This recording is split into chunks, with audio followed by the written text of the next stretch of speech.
আসসালামু আলাইকুম। ৬৪ জেলার মানুষ কেমন আছেন? আমি আপনাদের জানাতে চাই, এখন ভোটের সিজন। এখন আমরা সবাই মিলে একসাথে ভোট দিতে যাব। ভোট দেওয়ার ভিতরেও একটি পুলিশের আইন প্রশাসনের ভিতরে যে রাস্তাতে সেনাবাহিনী, র্যাব, পুলিশ, ডিবি সবাই কিন্তু নামিয়ে দিয়েছে। ডাক্তার ইউনূসের করা হুঁশিয়ারি, সারা বাংলাদেশের নির্বাচনটা হবে অনেক সুন্দর। আমরা এমন একটা নির্বাচনে এসেছি, এই নির্বাচনটা সবার জন্য। আজকে এ দেশে সবাই মিলে আমরা এই দেশটা একটু সুন্দরভাবে গড়তে চাই। আমাদের আগামী প্রজন্ম যেন সুন্দরভাবে দেখতে চাই।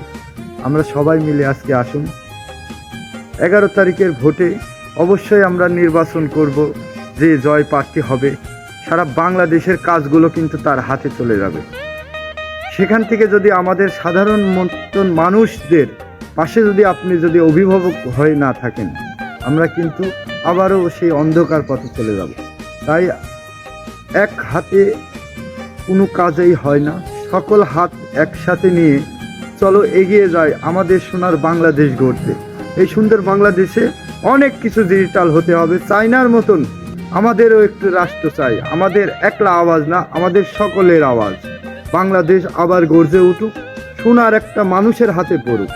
আসসালামু আলাইকুম, ভালো থাকবেন। হ্যাঁ, ভোটে অবশ্যই যোগদান করবেন।